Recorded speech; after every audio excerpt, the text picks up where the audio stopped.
नमस्कार, आप देख रहे हैं लाइव इंडिया 24/7। मैं हूं मानवेंद्र और हमारे साथ हैं आदि शक्ति फाउंडेशन में आए हुए आचार्य सत्येंद्र श्रीवास्तव जी और साथ में हैं नरेश सेठी जी हैं जिन्होंने ऐसे आदि शक्ति फाउंडेशन से उनको सत्येंद्र श्रीवास्तव जी को जोड़ा है। आइए इनसे जानते हैं कि आखिर कैसे वो ज्योतिष को देखते हैं और कार्यक्रम जो हो रहा है उसको कैसे देखते हैं। सर, आपका बहुत बहुत स्वागत है।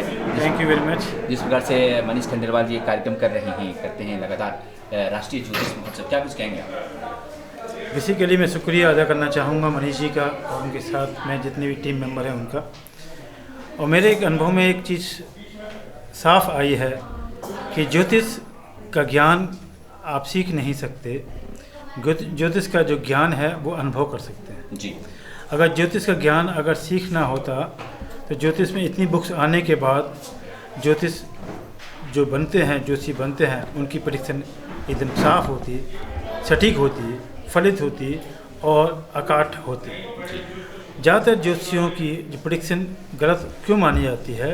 क्योंकि उनका जो भाव है, उनका जो अपना झुकाव है, जब तक उस ज्योतिष की लाइट पे नहीं जाएगा, वो अपने मन से, अपने भाव से उस ज्योतिष को जब तक एक दिए की तरह, एक लौ की तरह नहीं फील करेंगे तो ज्योतिष कभी उनकी लाइफ में चमत्कार पैदा नहीं कर सकता। ज्योतिष चमत्कार केवल उन्हीं की लाइफ में करेगा जो ज्योतिष के लिए एक प्रॉपर रिस्पेक्ट देते हैं, एक उनका आशीर्वाद देते हैं ज्योतिषी का। कि ज्योतिषी एक खुद एक व्यक्ति विशेष नहीं होता है। ज्योतिषी के माध्यम से कई स्पिरिचुअल पावर उसके साथ कनेक्ट होती हैं जो उसको गाइड करती हैं कि फला व्यक्ति की पत्री में जो शुभ योग और दुर्योग हैं या अच्छा या बुरा है, उसका फल ये होगा। कई बार ज्योतिषी बोलना कुछ और चाहता है लेकिन बोल जाता कुछ और है जी।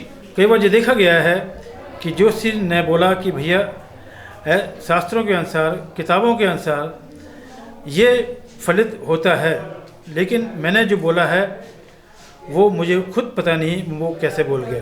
तो बेसिकली एक दिव्य ज्ञान ज्योतिष जो विषय है वो प्राप्त करवाता है आदमी को।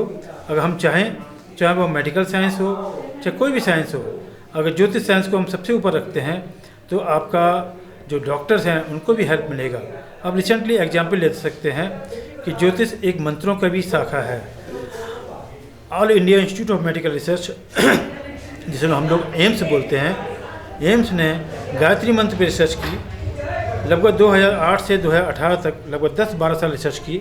उन्होंने पाया कि मंत्र पढ़ने के बाद कई लोगों का मानसिक स्थिति ठीक हुई। कई लोग जो आईसीयू में थे वो खुद आईसीयू से बाहर आए।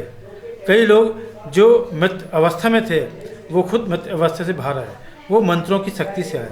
मंत्रों की शक्ति को बताने वाला ज्ञान कौन देता है? वो मंत्र शास्त्री होगा। और मंत्र शास्त्री को कौन होगा? मंत्र शास्त्री ज्योतिष शास्त्री की एक शाखा है। एक ज्योतिषी एक मंत्र शास्त्री भी हो सकता है, ज्योतिष शास्त्री भी हो सकता है। तो अगर आप ज्योतिष को अपनी रिस्पेक्ट देंगे, ज्योतिष को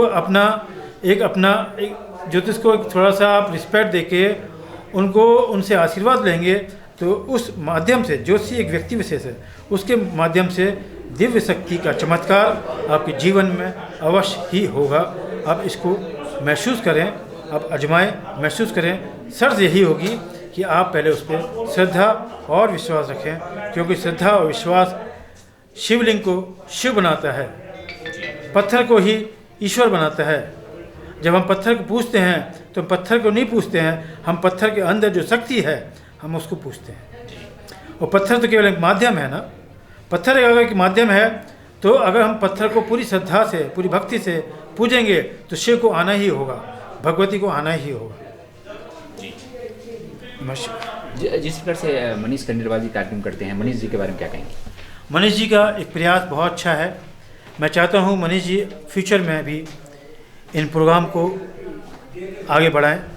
और मैं रिक्वेस्ट करूँगा कि मनीष जी का प्रोग्राम वो लोग ज़रूर देखें जिन्होंने अपने जीवन में कुछ नया करना है, क्योंकि घटित तो वही होता है।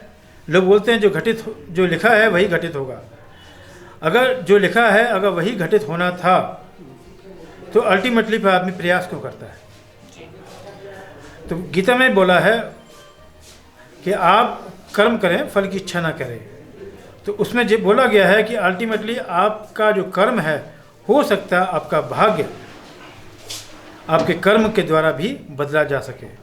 तो जितने भी एफर्ट्स हैं मनीष जी के, मैं चाहूँगा मनीष जी इस जर्नी को कई लोगों के दिल और दिमाग में इस जर्नी को, इस ज्योतिष की जर्नी को, ज्योतिष की यात्रा को दिल और दिमाग में उसकी छाप छोड़ें ताकि वो अपनी लाइफ को ट्रांसफॉर्म कर पाए। जी हाँ, बहुत बहुत शुक्रिया, बहुत बहुत धन्यवाद। जी हाँ दोस्तों, तो ये थे आचार्य सत्येंद्र श्रीवास्तव जी, जो खास तौर से बता रहे थे कि जिस प्रकार से आदिशक्ति फाउंडेशन कार्यक्रम करता है, इस यात्रा को और तेज़ी से आगे बढ़ाने की जरूरत है और निश्चित तौर पर मनीष खंडेलवाल जी का यह प्रयास काफ़ी सफल भी है।